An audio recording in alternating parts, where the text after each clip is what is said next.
పూరా లోకల్. నమస్తే, welcome to పూరా లోకల్. బయట చర్చ జరుగుతున్నట్టుగా ముస్లింలలో అందరూ చెడ్డవారు ఉండరు, కొందరు మంచివారు కూడా ఉంటారు. ఎందుకంటే ఆ ముస్లింలలో కొందరు హిందువులకు హెల్ప్ చేస్తారు, అటు ముస్లింలకు క్రిస్టియన్లకు కూడా హెల్ప్ చేసేవారు ఉన్నారు. అలాంటి వాళ్ళలో ఒకరు ప్రస్తుతం మన పూరా లోకల్ స్టూడియోకి వచ్చారు. ఆయన పేరు ప్రముఖ సోషల్ యాక్టివిస్ట్ మొహమ్మద్ ముజఫర్. నమస్తే అండి. నమస్కారం సార్. ఎలా ఉన్నారు? దేవుని కృప మహిమ. ఓకే, జూన్ 7వ తారీఖు బక్రీద్ రానుంది. మరి మీరు బక్రీద్ అని పండుగ పేరు పెట్టుకొని మొత్తం గోవులను కోస్తారంట, బయట టాక్ నడుస్తుంది, నిజమేనా? ముందుగా ఈ రాబోయే బక్రీద్ పండుగ యొక్క శుభాకాంక్షలు నేను ముస్లిం సోదరులకు తెలియజేయాలనుకుంటున్నాను. అలాగే ఏ ప్రశ్న అయితే మీరు లేవనెత్తారో ఆ ప్రశ్నకు సమాధానంగా బక్రీద్ యొక్క పరమార్థం ఏమిటి, బక్రీద్ పండుగ ఎందుకోసం జరుపుకుంటారు, అలాగే దాంట్లో బలి కూడా ఇస్తారు. మేకను కానివ్వండి లేక వేరే జంతువులను బలి ఇస్తారు. ప్రధానంగా దాంట్లో ఇచ్చేది పొట్టెళ్ళు, ఆవు, ఒంటె ఇలాంటి జీవులను బలి ఇస్తారు.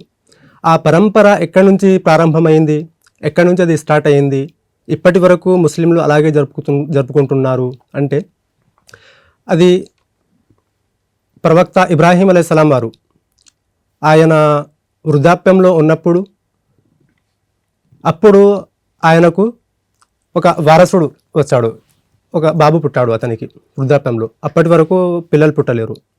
దేవునికి ప్రార్థించి వృద్ధాప్యంలో ఆయనకు ఒక బాబు పుడతాడు.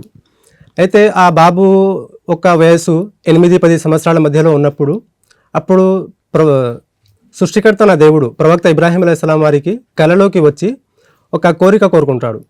ఆ కోరిక ఏమిటి అంటే, ఓ నా ప్రవక్త ఇబ్రాహీం, నీవు నా కోసము నీకు అత్యంత ప్రేమైన ఒక వస్తువును నాకు బలిగా ఇవ్వాలి. నువ్వు నిజంగా నన్ను ప్రేమిస్తే, నిజంగా నా ఆజ్ఞలకు పాటిస్తే నేను చెప్పిన ఈ కోరికను నెరవేర్చాలి అని సృష్టికర్త నా దేవుడు ఇబ్రాహీం అలైహిస్సలాం వారికి చెప్తారు. అప్పుడు ఆ ప్రవక్త హజరత్ ఇబ్రాహీం అలైహిస్సలాంకి అర్థం కాదు, అతిగా నాకు దగ్గర ఉన్న వస్తువు, అతిగా నేను ప్రేమించేది ఏంటిది అంటే నా కొడుకు, ఒక్కగానొక్క కొడుకు మాత్రమే, వానికి నేను ఎలా బలి ఇయ్యాలి అని ఆలోచించారు. ఒక 2-3 రోజులు అలాగే కంటిన్యూస్గా ఆ కళ అనేది వస్తూ ఉంది. అయితే అప్పుడు ఆయన డిసైడ్ చేసుకున్నాడు, సరే దేవుడు నాతో ఇదేగా కోరుకుంటున్నాడు, దేవుని ముందు నాకు ఎన్ని అష్ట ఐశ్వర్యాలు ఉన్నా, నాకు ఎంతమంది సంతానం ఉన్నా కానీ నేను బలి ఇవ్వడానికి సిద్ధమే అని చెప్పి ఒక్కగానొక్క కొడుక్కి తీసుకెళ్తారు బలి ఇవ్వడానికి. మధ్యలో చాలా సంఘటన ఉంది, నేను షార్ట్గా మీకు వివరిస్తాను. అయితే బలి ఇవ్వడానికి ఎప్పుడైతే ప్రవక్త ఇబ్రాహీం అలైహిస్సలాం వారు ఒక చోట వెళ్తారో అక్కడ కొడుక్కి కూడా చెప్తారు. కొడుక్కి చెప్పకుండా ఏదో మభ్యపెట్టి తీసుకుపోలేదు. కొడుక్కి చెప్తారు, కొడుక నీకు నేను బలి ఇవ్వడానికి తీసుకెళ్తున్నాను అంటే ఆ కుమారుడు ఏమని ప్రశ్నిస్తాడు తండ్రికి అంటే, నాన్నగారు ఇది మీ ఆజ్ఞనా లేక దైవ ఆజ్ఞనా అని ప్రశ్నిస్తాడు.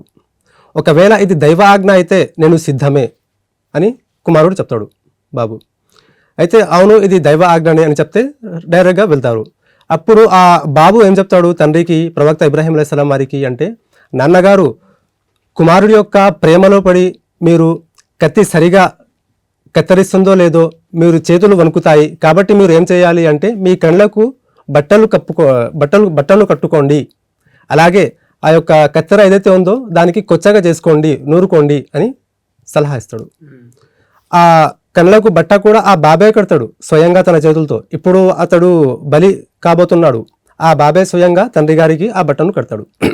అయితే కట్టిన తర్వాత ఇబ్రాహీం అలైహిస్సలాం వారు ఇస్మాయిల్ అలైహిస్సలాంని తన కొడుకుని బలి ఇవ్వడానికి కత్తితో ఇలా కోస్తే అప్పుడు ఆ ఇస్మాయిల్ అలైహిస్సలాంకి బదులు ఆ ప్లేస్లో ఒక పొట్టెలు వస్తుంది.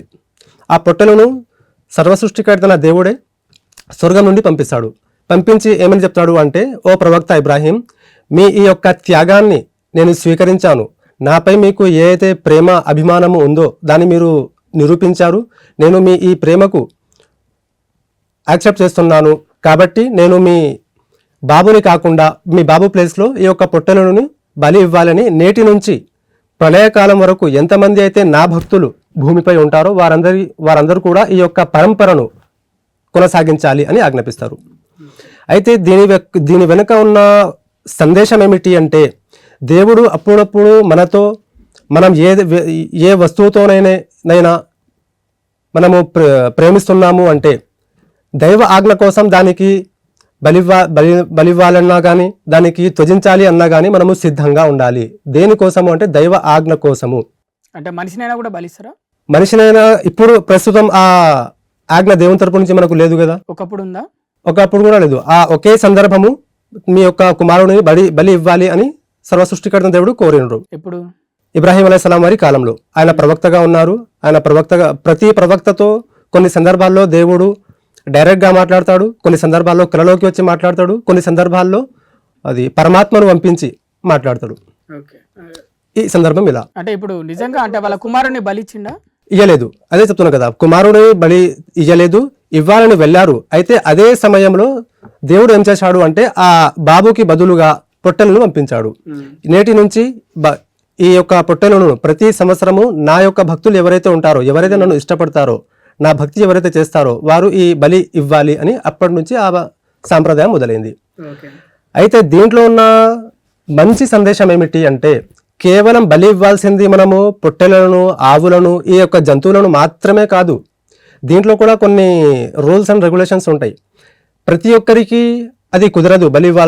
బలి ఇవ్వాలని ప్రతి ఒక్కరికి అంత స్థోమత ఉండదు. ఇప్పుడు ఒక బీదవాడు ఉన్నాడు అనుకోండి, ఆ బీదవాడు 10,000 12,000 పెట్టేసి మరి ఒక మేకదూడను, పొట్టెలను కొనడం అంత స్థోమత ఉండదు. తినడానికే సరిగా ఇంట్లో ఉండదు. 12,000 15,000 పెట్టి ఎక్కడ ఒక పొట్టెలను తీసుకోగలడు? అలాంటి వారు ఏం చేయాలి అంటే తన యొక్క స్వార్థం కోసం వాడి కోరికలు ఉంటాయి కదా, ఏవైతే కోరికలు ఉన్నాయో ఆ కోరికలను త్యజించడం కూడా బలి ఇవ్వడమే. బలి అంటే దీని యొక్క అర్థం ఇది. కేవలం ప్రాణబలి మాత్రమే కాదు, పొట్టెలను ఇవ్వాలి, దాన్ని ఇవ్వాలి, అది మాత్రమే బలి కాదు. దేవుని ఆజ్ఞ కోసము. ఇప్పుడు నాలో కొన్ని చెడు అలవాట్లు ఉన్నాయి అనుకోండి, ఒకడు తాగుడికి బానిసై ఉంటాడు, ఒకడేమో వేరే అలవాట్లకు దురలవాట్లకు పాల్పడి ఉన్నాడు. దైవ ఆజ్ఞ కోసము నేటి నుండి నేను ఈ యొక్క అలవాట్లను దూరం అవుతున్నాను, ఈ యొక్క అలవాట్లు నేను నాలో ఉండకూడదు అని దేవునితో క్షమాపణ కోరి ఈ యొక్క అలవాట్లను దూరం అయ్యాడనుకోండి, అది కూడా బలే. ఇస్లాం ధర్మంలో ఖురాన్లో ఉందా అసలు అంటే జంతువులను బలి ఇవ్వాలని పండుగలకి? ఖచ్చితంగా బక్రీద్ పండుగలో బలి ఇవ్వాలి.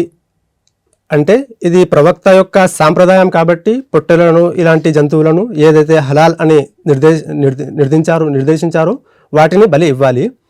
కానీ ఏ జంతువులను అయితే బలి ఇస్తే ఆ ప్రాంతంలో ఉన్న భక్తులు కానివ్వండి, ప్రజలు కానివ్వండి, వారి యొక్క భావోద్వేగాలు, మనోభావాలు దెబ్బతింటున్నాయి. ఈ విషయం చెప్పండి. అంటే ఇస్లాం ధర్మంలో ఖురాన్లో ఉందా గోవులను బలి ఇవ్వాలి అని? గోవులను బలి ఇవ్వాలని ఖురాన్ గ్రంథంలో ఎక్కడా కూడా లేదు. కాకపోతే ఒంటెని, అలాగే ఈ పొట్టెలను, వీటిని బలి ఇయ్యాలి అని ఖురాన్లో స్పష్టంగా ఉంది. బలి ఇయ్యాలి. అలాగే ఇప్పుడు ఏదైతే గోవులను బలి ఇస్తున్నారో ముస్లిం సోదరులు, అంటే దాని గురించి మనము కొంచెం అవగాహన చేసుకోవాలి. అంటే మీరు గోవులను అంటే బక్రీద్ టైంలో ఎక్కువగా మాంసం తింటారు కాబట్టి బక్రీద్ అని పేరు పెట్టి గోవులను మొత్తం కోస్తున్నారు, అదొక విషయము. అది కాకుండా బక్రీద్ కాని టైంలో కూడా గోవులను పెద్ద ఎత్తున సరఫరా చేస్తారు వేరే ఏరియాలకు. మరి ఎందుకు అలా అంటే మిగతా టైంలో కూడా ఎందుకు గోవులనే టార్గెట్ చేస్తారు? ఇక్కడ ఒక విషయం సార్ మనం అర్థం చేసుకోవాల్సింది, గోవులను కోసుకొని తింటున్నది కేవలం ముస్లిములే అని చెప్తే ఇది పెద్ద తప్పు. మరి ఎవరు కోసుకొని తింటారు? ఇది మనం అందరం కూడా ఒప్పుకోవాలి. ఎందుకంటే ఈరోజు మన భారతదేశంలో విపరీతంగా ఎగుమతి అవుతున్న మాంసం ఏది అంటే గోమాంసమే. అది ఎగుమతి ఎవరు చేస్తున్నారు? ఇంపోర్ట్ ఎక్స్పోర్ట్ ఎవరు చేస్తున్నారు? అంటే దాంట్లో ఎక్కువ మంది హైందవ బడాబాబులు ఉన్నారు. అంటే ఇప్పుడు హైందవ ధర్మానికి సంబంధించిన అమ్మే వాళ్ళలో కూడా హిందువులు ఉన్నారా? అమ్మే వాళ్ళలో కూడా హిందువులు ఉన్నారు, తీసుకునే వాళ్ళలో కూడా ఉన్నారు, కోసే వాళ్ళలో కూడా హిందువులు ఉన్నారు.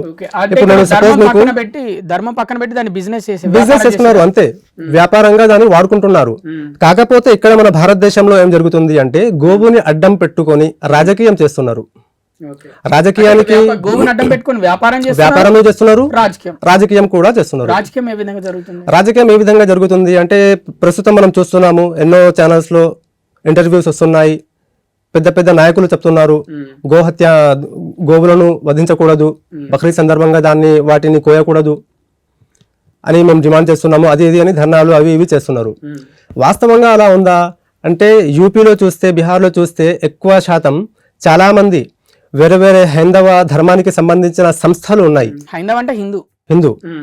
ఆ ధర్మానికి సంబంధించిన సంస్థలు ఉన్నాయి. ఆ సంస్థలో ఉన్న వ్యక్తులు, నాయకులు ఏం చేస్తున్నారు అంటే స్వయంగా వారే తమ బండిలో గోవులను తీసుకెళ్తూ ఎక్కడో ఒక చోట ఆపేసి ఇక్కడ నుంచి ముస్లింలు గోవులను తీసుకెళ్తున్నారు, వాటిని మేము అడ్డుకున్నాము, వారి యొక్క బరి నుంచి మేము గోవులను రక్షిస్తున్నాము అని వీడియోలు తీసి వైరల్ చేస్తున్నారు. అట్లా క్రియేట్ చేస్తున్నారు. అది చాలా మట్టుకు పోలీసులు ఎన్నో బయటపడ్డాయి. యూపీలో చూస్తే యూపీ, బిహార్ లో చాలా బయటపడ్డాయి. మన దగ్గర రెఫరెన్సెస్ కూడా ఉన్నాయి, న్యూస్ పేపర్ లో వచ్చాయి, టీవీ ఛానల్స్ లో కూడా ఉన్నాయి. అలాగే ఇప్పుడు అతిగా మత కలహాలు సృష్టించడానికి మాత్రమే అంతే.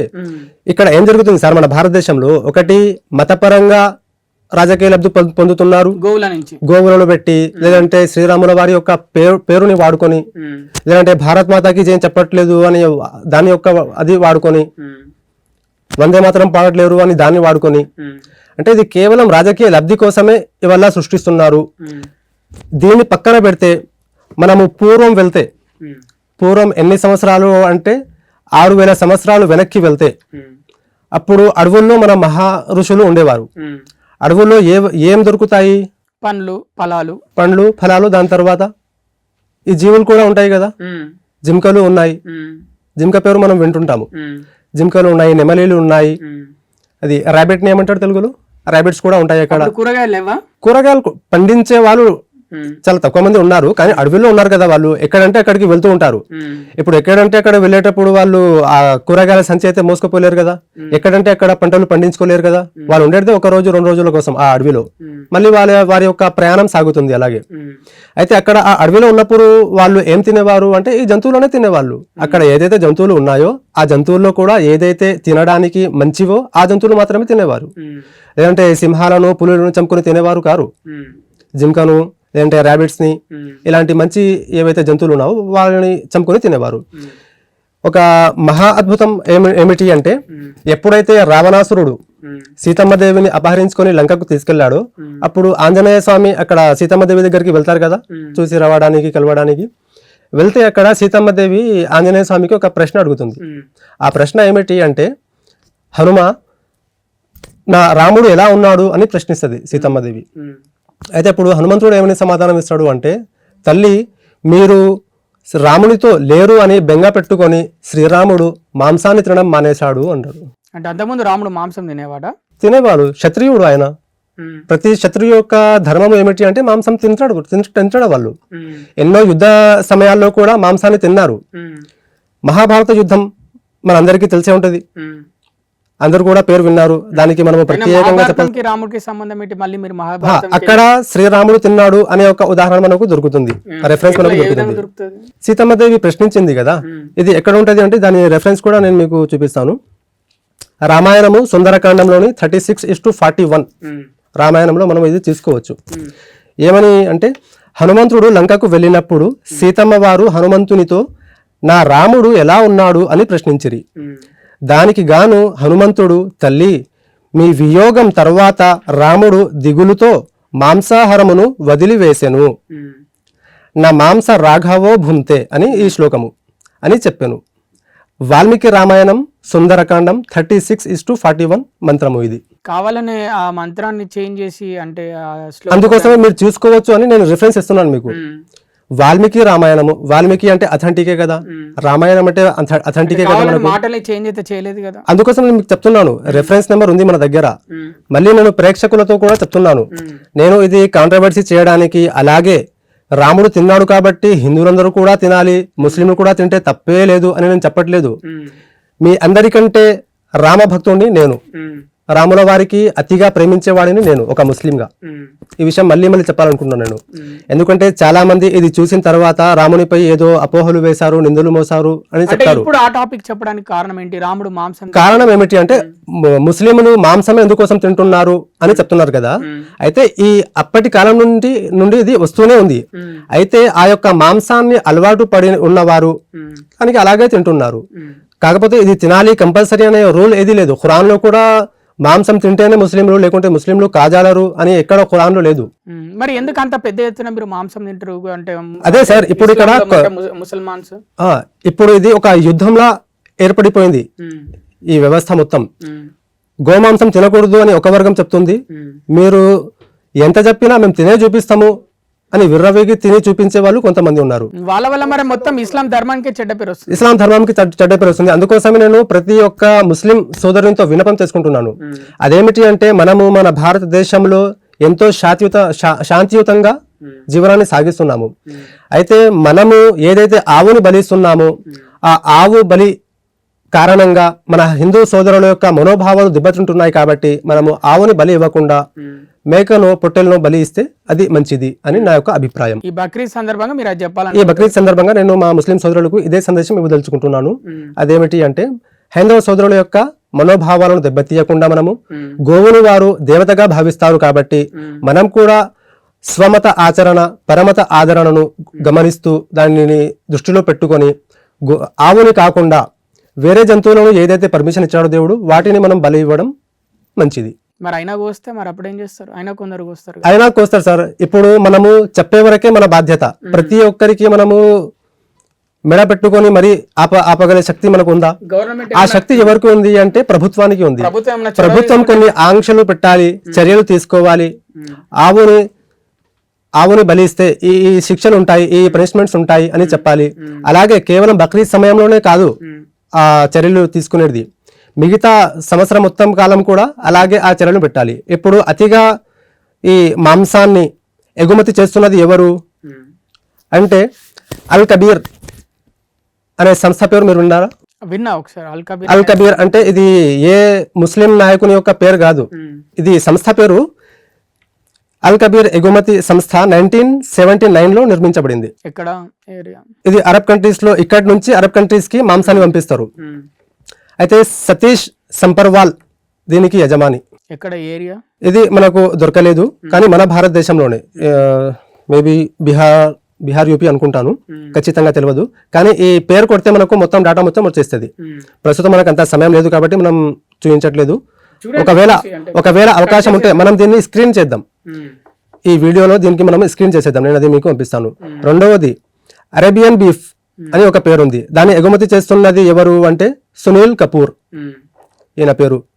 అలాగే మూడవది ఇది బీఫ్ ఎగుమతి సంస్థ, దాని యజమాని మదన్ అబైట్.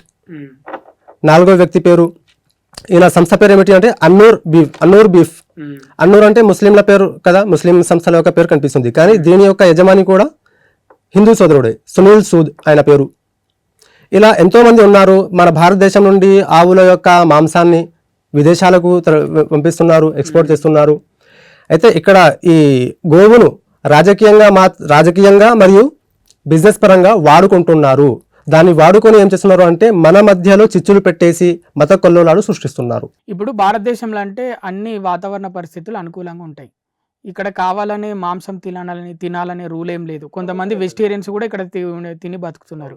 ఇప్పుడు అరబ్ కంట్రీస్లో, అటు ఇస్లాం కంట్రీస్ అవన్నీ ఉన్నాయి కదా, మరి అక్కడ ఎందుకు అంటే ఆ ఒంటెలను వాటిని ఆ పెద్ద పెద్ద ఈ బీఫ్ ఇవన్నీ వీటినే ఎందుకు తింటారు?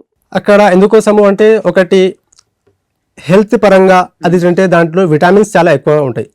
అంటే వాతావరణ పరిస్థితులను బట్టి అక్కడ ఆ మాంసాన్ని తినడం వల్ల ఎనర్జెటిక్ గా వాళ్ళు ఫీల్ చేస్తారు, ఎనర్జీ వస్తుంది చాలా. దాంట్లో ఐరన్, ఫైబర్స్, విటమిన్స్ ఎన్నో రకాలుగా ఉంటాయి.